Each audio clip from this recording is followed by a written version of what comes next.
So have you got is it been approved? Your I had to dissertation? rewrite. I had to start to rewrite my proposal Okay. because of discoveries. When I saw there were additional discoveries, specifically in the rhetoric, and when I saw that, I had to go and revisit my proposal because it opened up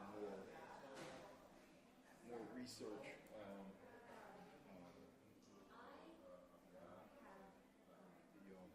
The annotated bibliography, I had to add more sources that are associated with the rhetoric. Now, when you say discovery and further research, wow, how deep does that rabbit hole go? I saw something interesting about archaeology in the Bible, and like yes, so the adage goes is that there's sites, cities, locations, events recorded in Scripture, and they haven't found yet. And generally speaking, not specifically, but generally, archaeology is it's a science unto its own, But it's very interesting that in some circles, indirectly, it confirms and Corroborating evidence is what I call it. Because the scriptures is a single source, but there are other sources out there that corroborate the scripture as the single and primary source. So yeah, they're architectural find. Oh, there's a great work on that. What the architectural finds have is specifically all the writings that come from those, and pottery. I mean, how history was recorded within the writings. wow, yeah. And there's just so many pieces that have been discovered that speak to that. I'm trying to remember. There's a volume of work that is specifically of the surrounding cultures that speak of the writings that have been discovered through architectural finds and such that you can search through and that corroborate the scripture. Yeah, but you were mentioning The geography is in the narrative is telling. There are two things.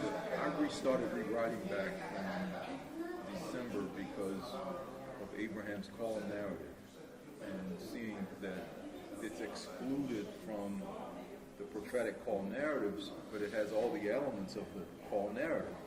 But from Genesis 11 to 25, there's a lot of information, and the confusion happens is the covenant in chapter 17 versus the ratification of the covenant and how Abraham has been treated historically. It's almost like he's not looked at as an individual in his relationship with the Lord. So he's always looked at in a corporate perspective. And from what I'm seeing is, he was dealt with as an individual. But when chapter 17 happens, it's a corporate work.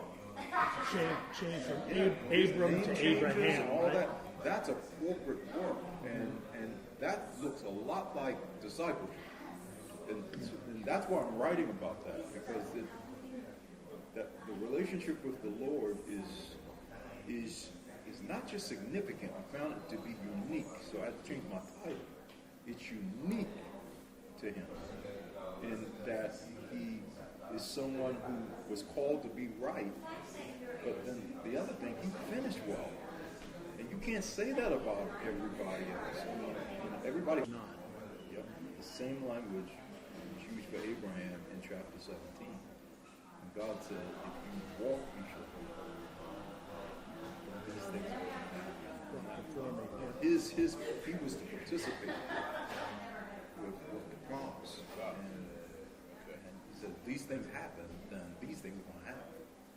Well, you're talking about Genesis 17 is where God not only gives him the covenant, but it changes his name. That's exactly what it is. So it's from Abram to Abraham. And it now is so now we're talking about a much bigger issue. So it goes from like my writing, my advisor kept sharing. This has to be unique, and that is nobody's ever written about this before. And he said a lot of the things you're sharing, we already know. Maybe it's not written about, but we already know. So I started taking another look, and then there's definitely things that have never been said, like Abraham's Paul narrative being a model for following Paul narratives, because he's got all the elements, and he was missional. I mean, God was sending him out to be a witness to the world, and because God was speaking to him and sharing things with him, and Abraham was called a friend of God later in passages, but we see that he was made a friend of God because how God was sharing with him. And when other sources use that, they point back to Genesis. When I say biblical sources, not the biblical source, what he was going to do in Sodom and Gomorrah. Yeah. So, Yeah, and even before that, he basically said, go, leave Ur of Chaldees. yeah. I mean, that whole principle to me is incredible, how God would say to him to go somewhere. Where am I going? Well, I'll let you know when you get there. I did not realize that when Abraham said yes and left Ur and Balaam and moved in the direction of the promise, I was always wondering, why is that not looked at as complete faithfulness? Because I thought Egypt was the issue, going down to Egypt, but he took Lot. Him taking Lot meant he wasn't trusting God. Mm-hmm. He's thinking Lot's going to be his descendant. I mean, he's thinking everything God's promising is going to come through Lot, his nephew. I never saw it. But it was like he was partially moving, but there was still part of his will there, and he started to completely surrendering as he grew in relationship with the Lord. And that's what I'm trying to highlight, because those things are in the narrative. So the individual relationship is progressive. Absolutely. Yeah, like ours. Exactly. And then there's this unchangeable covenant, or there's this declaration of what God has promised. So for us, we are partakers of the divine nature through promise. And I can only get there like by faith, like you're saying, in a progressive individual walk. It's not like I got a covenant and I'm ready to go, and I think that reflects on how sometimes people might think about their relationship. Well, not their relationship, but their experience with the Lord. Like I'm talking to this guy, and he's doing ministry. He's teaching people. He's investing. He's in a sense he's pastoring folks. Okay, but in his mind, he doesn't see himself as a pastor until he gets ordained. And coupled with that is the idea that's when his ministry will begin. And I had to back him up, and I said, but your walk is an affirmation, confirmation of what's that word walk is so prevalent. And it speaks of this journey that we're on. And that is clearly, God's idea. We walk this out. He shares his plan. We walk it out. And scriptures that state we walk by faith, the just shall live by faith, that looks a certain way. That's his journey that we're on. Really, Abraham is significant. when you look at the context of when he shows up on the scene, he shows up basically 2,000 years after creation. So and it's like the end of the first age. God, I believe we have ages. The first age was the age that many of the patriarchs consider to be the age of chaos, because we go through not only the fall in Genesis 3, but then the flood in Genesis 6, and then the Tower of Babel and the scattering in Genesis 11, all with the intent of undermining the promise that God made to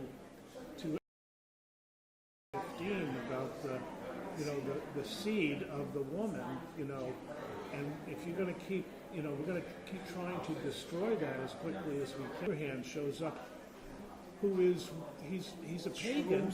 By God.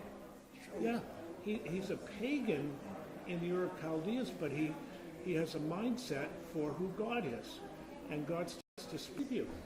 Not only am I going to believe you, but I'm actually going to pick up and leave behind my family, and I'm going to go to a place that I don't even know where I'm going.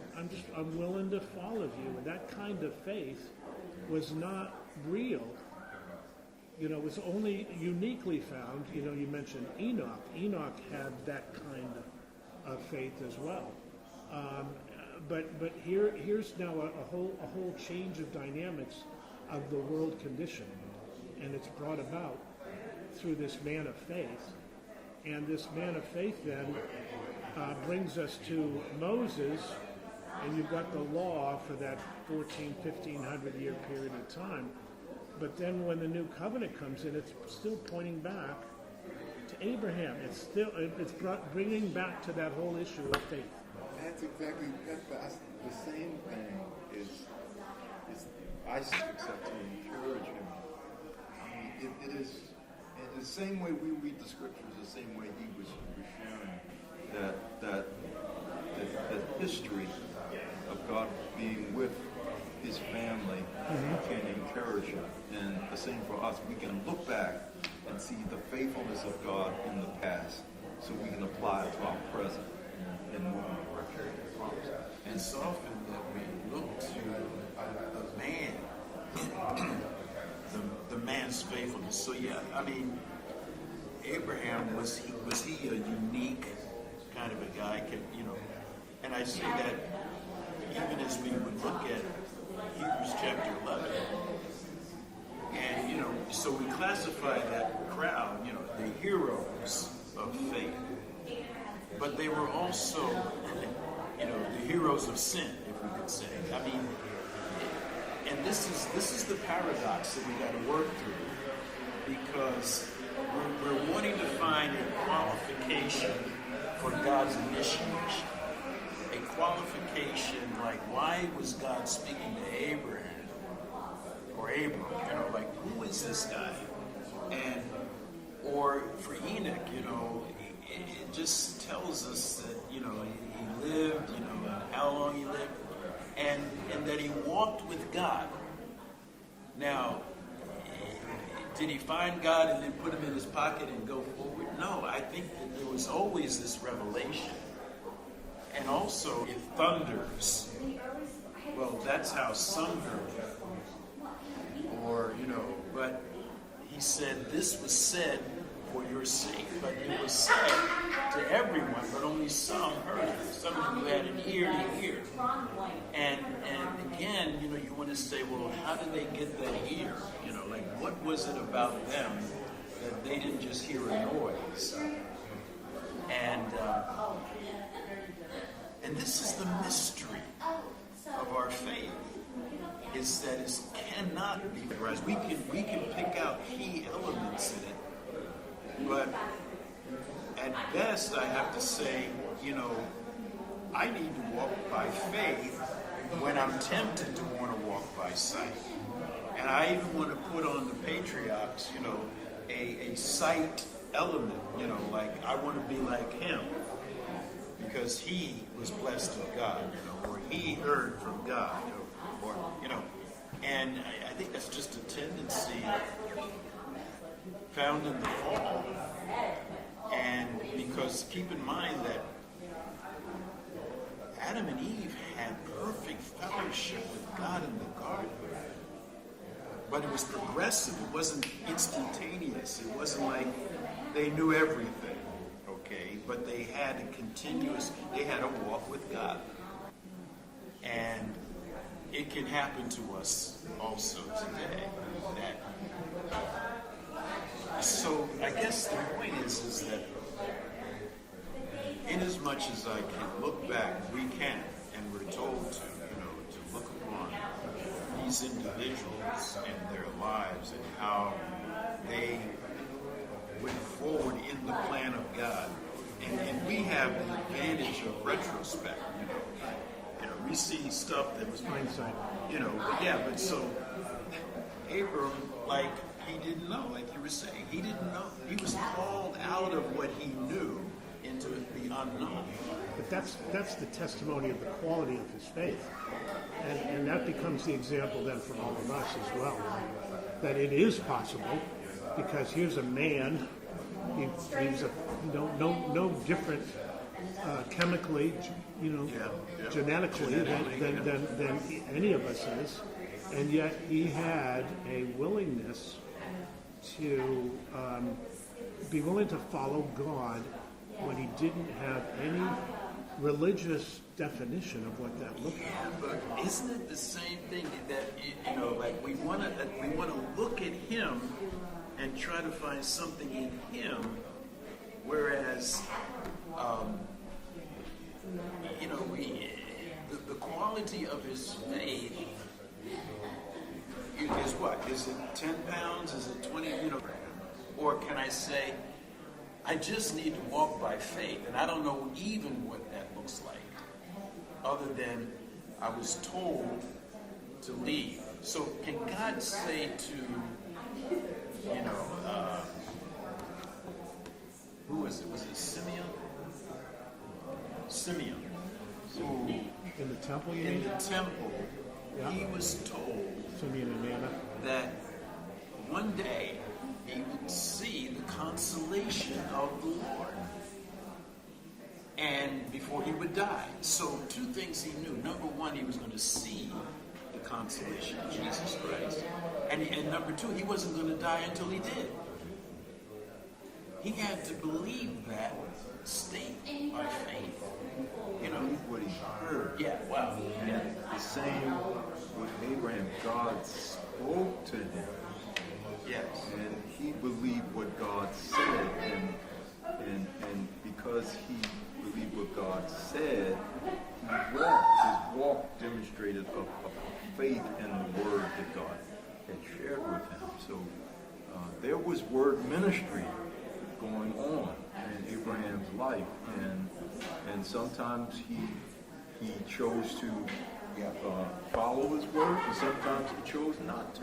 And that's so good for us to know, because again, it doesn't take a pedestal, and then we have to try to get to where he is. It's like, like you were saying. So he took Lot, but the first 5 years he took his daddy. He was like. That's what's so interesting. Yeah. It was a progressive walk of faith. Yeah. Wow. And as he moved with God, then a declaration happened. It was accounted for, this static walk with the Lord being the same yesterday, today, and forevermore. But it's our dynamic walk with him that gets closer and closer to that walk. And you know what? So this is an element of pastoring people.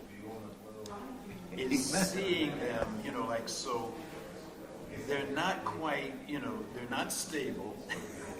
They don't obey. They're like sheep. They go astray. But they're on the path. They're, I got to look at the fact that God is involved in their life. And I could have a standard that I want them to live up to, like any of us could, an expectation. Because we put that kind of issue on ourselves. Yeah, but what you define as spirituality is not what maybe others would, be required of God, for them because of the uniqueness of who we are, our strengths, our weaknesses, But the how we spirituality understand is the, yeah. to each one of us. So for me to tell somebody that, well, you're lacking in this particular area because I know it worked for me, but that doesn't mean that that's necessarily God's program for them. And so we come full circle to how should we view this so good? How should we view Abraham? Again, so he's the father of our faith. But what does that mean? Well, he just, I look to him like I would look to my dad, and there's certain things that my dad did that I grew up in. Like my dad would fix biscuits on a Saturday morning for us as a family. And I have a hankering Saturday morning for biscuits because I grew up in that. But I don't do that to be like my dad. Okay? And at the same time, I guess, and the word mystery is what's coming back to me, because mystery is not something that's hidden, like hide and go seek, like you go find it, you go find it, we go find it. It is something that is unfolded. It's right in front of me, but all I see is what's right in front of me, and I got to walk in that. And then step, second step, third, and pretty soon I'm moving forward, but it's not always, like, dun, dun, dun, dun, I'm able to do this now. And this flies in the face, because the Pharisees, like what you were saying, Pastor Will, was that as far as the Pharisees were concerned, it was them and everybody else. They were the depository of spiritual truth. And so Jesus says, even if you were to travel the earth to make one disciple, he's a what? Twofold child of hell, because you brought hell to him, and he was already living in hell, or whatever the case may be.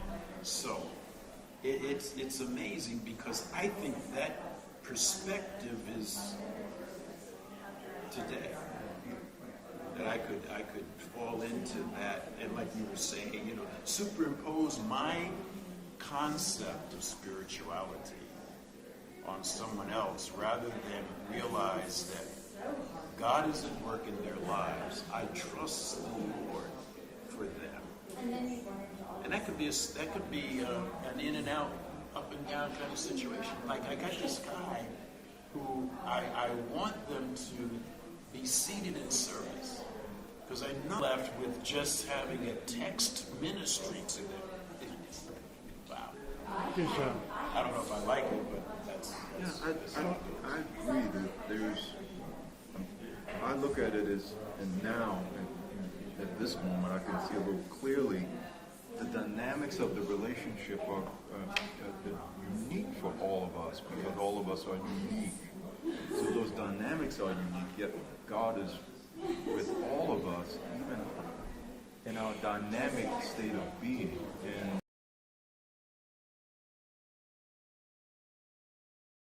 we all walk and he talks with us, along this journey, and in ways that bring us near him, inviting us near him. And the goal is to hand each person off to that relationship. So we are growing in that relationship, but not that we're perfect, but it becomes more clear of our waywardness. And so there's this self awareness that, hey, I need to spend more time with my Lord, because that's the only way life can really happen. Mm-hmm. But to have that for everybody else, to want that for everybody else too, is to recognize how important it is for you. my daughter said something. She called me and she said she was feeling really bad. She said I made her feel bad on last Sunday. They came and visited, but they didn't go to church. And she said I made her feel some kind of way because they didn't go to church that morning. I said, well, I was just trying to understand where your priorities were. You know, if you're tired, you can get rest afterwards, but don't let the fellowship become a secondary thing and everything else become primary. You get life from the body, and you want to make sure that that's an important part. I realize, you know, that you were still carrying that, but I don't want you to get so busy with your career that church becomes secondary.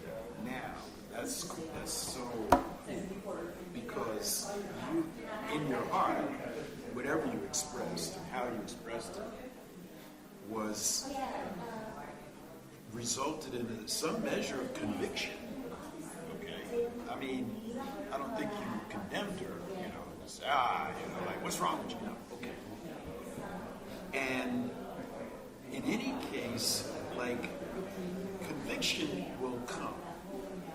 The question is, can I be corrected by that conviction? Now, it was good that she didn't harbor of victimhood, which is part of the atmosphere.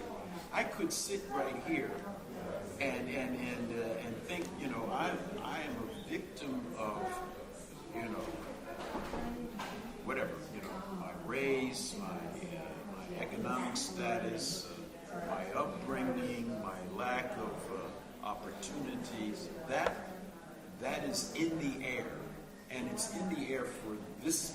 This is one expression of the reason why, is that instead of like my life being correct, I get accusative, and I want to blame. You know, why did you make me feel bad? Well, why did you feel bad in the first place? You know, it's like, what was really going on? Was it that I was incriminating you or deriding you, or is it that what was said was true and you got convicted? But conviction. Now, but back to what you were saying, Pastor Bill. If it's an imposition, so you know, you had the opportunity to qualify what you were saying, you know, but it was received as if like you were, you know, you should go to church. Why did you not go to church? How many people have said to us, you know, I stepped in the building and I feel condemned. It's like, what are you talking about? You know, like, well, it's because there's something in them. I mean, you know, the building. But we understand, as pastors, we understand that people can feel that way. And so they need to be ministered. So here's the oscillation. Okay? But the consistency's got to be based on what does the Bible say to me? And that's what you've got to explain to your daughter. It's like, you know, forsake not the assembling of yourself together. I don't have to argue. I mean, I can rationalize that. I can, you know, try to explain that away. And it doesn't mean that I nail it every single time, but I know what I'm after. That doesn't change. Sometimes I go, I don't feel so good, but I go. Not because I feel based on what I feel, but based on the reality of conviction. So one of the problems we have as pastors who have children going to our church is who's speaking to me now? Is that Dad speaking? Or is that my pastor speaking? Or, you know, and I've had these challenges with my kids. Oh, that's only Dad. Wow. And no, you know, for this, I play a role as pastor in your life too when you are sitting under the authority of the church that I am pastoring. And even really in the home, because I still am a pastor, even at home. And yet, you can't just look at me, oh, that's just Dad. No, there's a qualitative difference there that sometimes it's hard for us to overcome. I Jesus had to overcome that. that's I mean, right. so In light a similar situation, I've had people over the years tell me that when I walk into the church in Baltimore, they see me and they think, taxes, IRS. I don't want any part of him at this point. You get it's the connotation, because I prepare taxes for people. So they're thinking, so it's just a bad connotation. Nothing I did. It's just, that's just the... But that's my problem, Yeah. not yours. That's my Oh, I understand that, but it's a reality. superficiality and my familiarity. Yeah. And again, it is predominant in the air. Sometimes we forget that, like you brought it up. I mean, that you said the word the devil. It's the devil. No, it's psychology. No, it's sociology. No, it's humanism. No, it's the devil. Yeah. Okay, can we? It's the enemy. It's evil. Yeah. Yeah. And it's pervasive, and it's like it doesn't let up. Why should we? When I jump into the ocean, why shouldn't I feel wet? Is there any part of my body that doesn't feel wet? Okay. No, all of it's wet. But I don't stay there. I come up for air. And I need to do that in order to live. No matter how much fun I think I'm having, This is like when people go, go ahead. When people go into the world, sometimes people they think that they're going to have a great time until they start gasping for air. And they realize they can't live there. But that could take a decade. And the question is, am I there like the prodigal father when they come back? Like the party's on, the real party, because my son or daughter or child is alive. I think maybe we can bring the root of this relationship with God back to its beginnings, and maybe even go beyond or before our religious experience. Proverbs 9:1. What are those 7 pillars? I would suggest to you that those 7 pillars are what's called the 7 laws of Noah, which were given, basically encapsulated with the Noahide covenant that God gave in Genesis chapter 9. Basically saying, this is how you will live. You being now the only survivor in the world, you and your 3 sons and your wife and their wives. These are the only people that are alive. So you're building a brand new civilization, starting with you, Noah. And so these are the laws that I'm going to give you. And these are really the essence of the basics of what our relationship with God starts with. And every other religious, Christian, Jewish or Christian religion is based on these 7 laws. They are this. Number 1, do not deny God. In other words, abstain from idolatry. Number 2, do not blaspheme. Number 3, do not murder. Number 4, do not engage in sexual immorality. Number 5, do not steal. Number 6, establish courts and legal systems to ensure obedience to the laws. And then number 7, do not eat a live animal.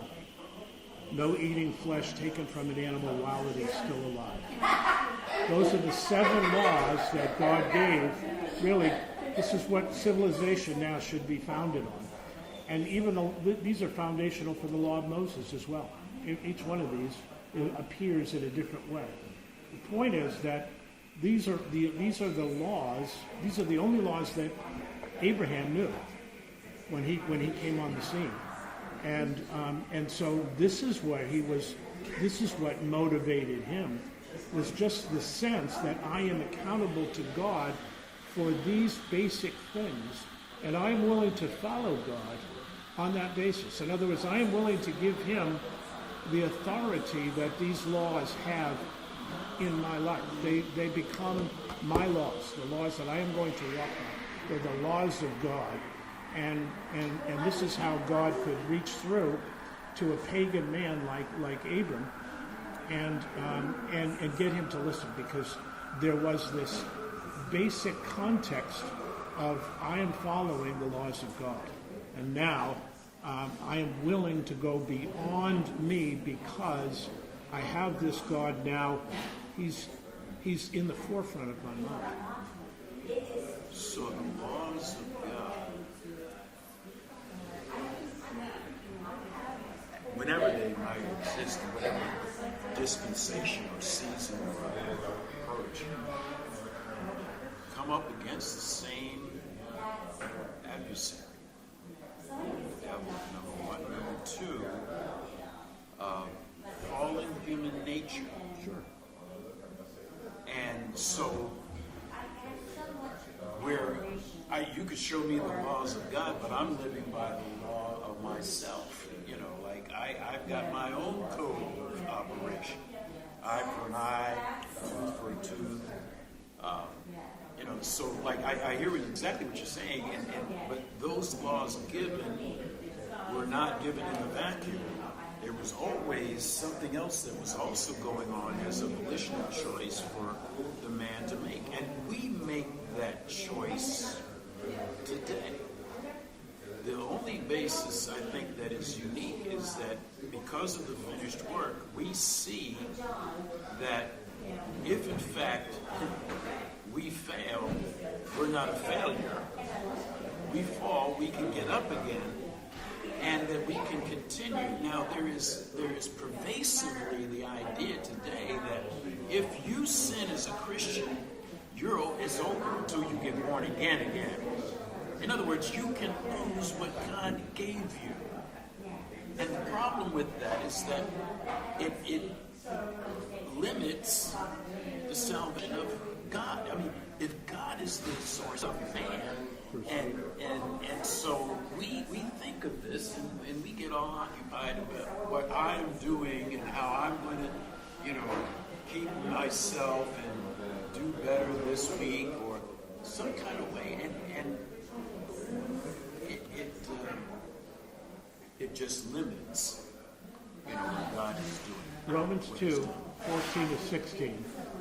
Paul, I believe, references these 7 laws when he says it this way. He says, "For when Gentiles do not have the law, do instinctively the things of the law, That's right.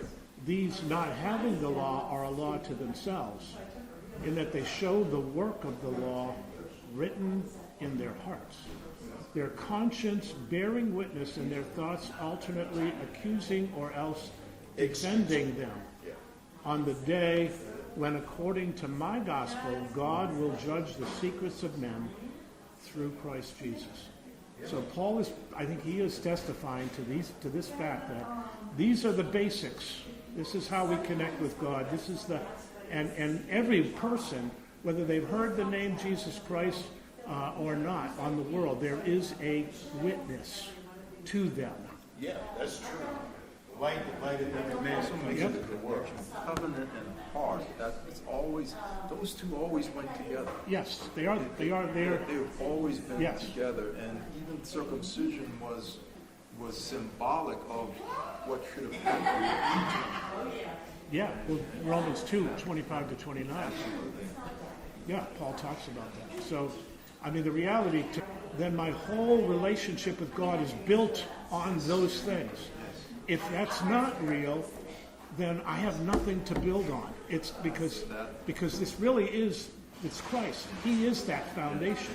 It's the person of Christ in my life that is my foundation. Now, everything builds off of that.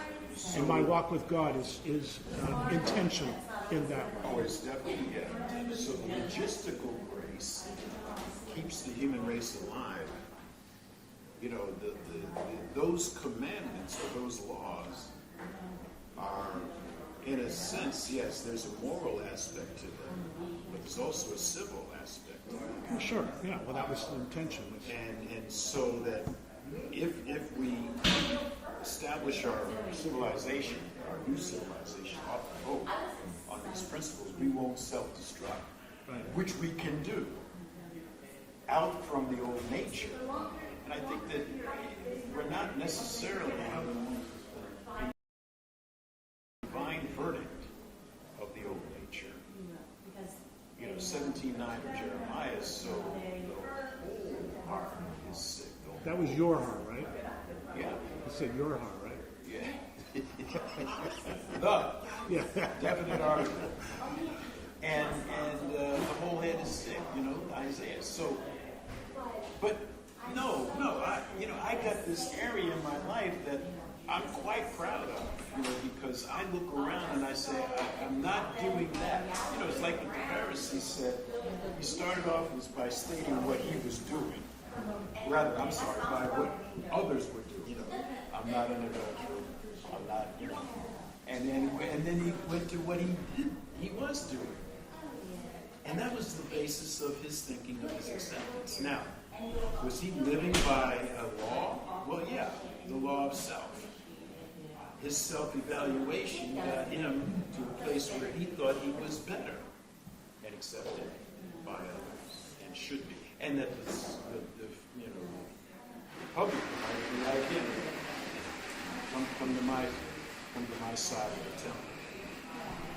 Well, I think some guy just went in there. Oh, I thought you were headed over there. Come on. Nice to see you. Cool.